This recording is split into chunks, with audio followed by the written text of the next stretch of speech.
चलो एक honest question पूछती हूँ। जब तुम अपने गोल्स लिखते हो तो डू दे एक्साइट यू या फिर एंग्शियस फील कराते हैं? Because for the longest time मेरे लाइफ गोल मुझको ऐसा ही फील कराते हैं। Like I am pressurising myself for doing something that I don't want to do. But you know what, मुझे ये रियलाइज हुआ कि प्रॉब्लम मुझ में नहीं है और ना ही मेरे एम्बिशंस में कोई प्रॉब्लम है। प्रॉब्लम है तो वो ये है कि मैं अपने गोल्स को पूरा करने के लिए ना खुद को प्रेशराइज कर रही हूँ कि I am just getting burn out of it, pushing myself way too much that I want to do this for anything. So, in this video, we are going to talk about goal settings.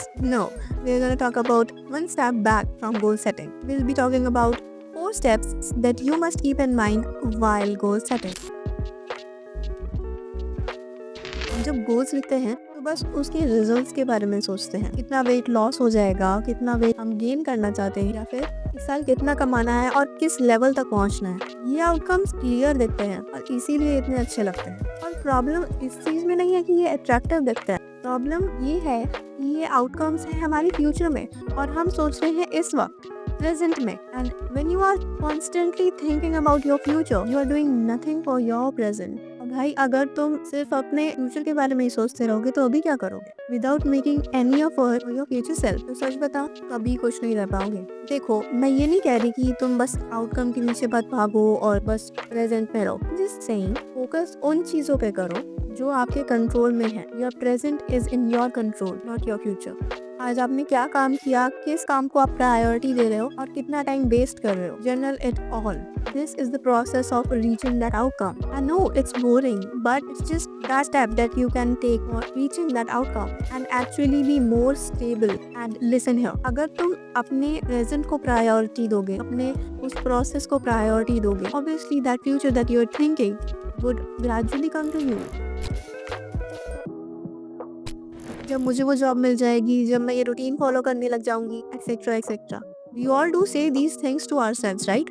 But the reality is ये confidence तुमको उस चीज को achieve करने के बाद नहीं आएगा, इन द प्रोसेस आएगा। जब तुम काम को करने के प्रोसेस में होते हो तब तुम्हारा कॉन्फिडेंस ग्रेजुअली बिल्ड होता है। इसीलिए become before you achieve, change your identity, change your mindset. How do you look at yourself, how do you talk to yourself, and most importantly how do you treat yourself. चलो एक example देकर समझाती हूँ। Just think of a person जो अपने आप से हर समय नेगेटिवली बात करता है। यार मैं बहुत इनकंसिस्टेंट हूँ, पता नहीं मुझसे ये चीज अचीव हो भी पाएगी या नहीं, मैं उस रूटीन को फॉलो कर भी पाऊंगा या नहीं, मैं कैसे करूंगा, मुझे नहीं समझ में आ रहा। डू यू थिंक कि वो सक्सेस को रीच कर सकता है? ऑन द अदर हैंड, एक पर्सन है जो अपने आप के बारे में बहुत ज़्यादा पॉजिटिवली सोचता है, अपने आप के बारे में कभी भी नेगेटिवली नहीं बोलता। He always says that yes, I can do this. ये बहुत आसान है मेरे लिए and he is taking the steps for it. I know, identity shift एकदम से एक दिन में नहीं होने वाला। ये चीज़ रियली अपने लाइफ में एफर्ट डालने से और पॉजिटिव स्टेप्स लेने से और डेली पॉजिटिव सेल्फ टॉक से ही ठीक हो सकती है।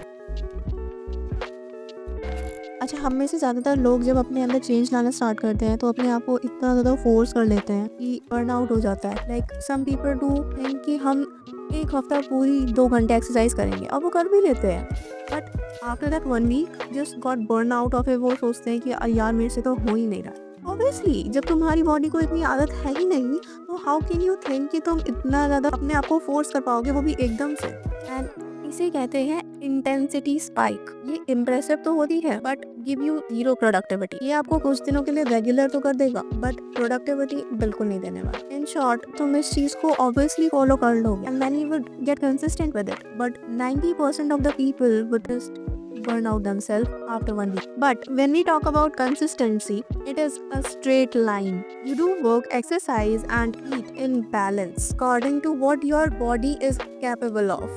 In the starting, we just have to build the routine. Then with time, we have to push ourselves. And let me tell you, consistency slow जरूर हो सकती है, but it did give you some really good results. Start slow, but start with something that would hold productivity in your life. So now, let's talk about the most underrated thing, but the most real one. अब देखो, तुमने अगर कोई routine बनाया है तो obviously वो at some point जाकर break होगा, but you could just take it as a small little break instead of your long term break. And obviously एक ब्रेक कोई बड़ी प्रॉब्लम तभी बनता है जब तुम उसको प्रॉब्लम समझते हो। प्रॉब्लम हमारे एटीट्यूड में होती है, तो उस चीज के ब्रेक होने पर अपने आप को कोसने के बजाय एक प्रॉब्लम सॉल्विंग थ्योरी अपना सकते हो, रीस्टार्ट थ्योरी। चलो लेट मी एक्सप्लेन। अगर तुम्हारा रूटीन ब्रेक हुआ है तो you just have to change the approach of thinking about that problem. जिस वीक में या जिस मंथ में तुम उस रूटीन को जो तुमने बनाया है उसको फॉलो नहीं कर पाए हो, तो अगले मंथ से स्टार्ट करो या अगले वीक से स्टार्ट करने की कोशिश करो उस चीज को। ये रीस्टार्ट अप्रोच है और ये थोड़ी टॉक्सिक भी हो सकती है। So let me explain. अगर तुम अपने रूटीन को फॉलो कर रहे हो तो ऑब्वियसली वो ब्रेक होगा, और अगर ब्रेक होने के बाद तुम अप्रोच ये अपना रहे हो कि चलो अगले महीने से करूंगा या एक हफ्ते बाद करूंगा, तो obviously this is called the restart approach. Obviously ये एक बहुत ही ज्यादा टॉक्सिक अप्रोच है और रीस्टार्ट अप्रोच से तुम कभी कंसिस्टेंट नहीं हो पाओगे। But opposite to it, return theory में ऐसा नहीं होता। रिटर्न थ्योरी में तुम ये वेट नहीं करते कि अगले महीने से स्टार्ट करूंगी, अगले महीने का वेट कर रही हूँ मैं अपना रूटीन फिर से फॉलो करने के लिए, या फिर अगले वीक का। You just start on that day. अगर तुम्हारा आज ब्रेक हुआ है कोई routine, just start the next day, just now.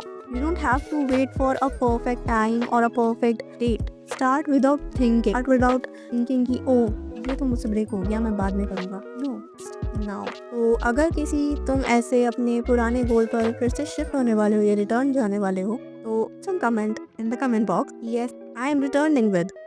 और अगर आप अपने किसी भी रूटीन पर रिटर्न करना चाह रहे हो, प्रोसेस पर ध्यान देना, माइंडसेट पर ध्यान देना, छोटे छोटे स्टेप्स लेना एंड रिटर्न करना सीख लिया, तो आप ऑलरेडी इस साल आगे हो।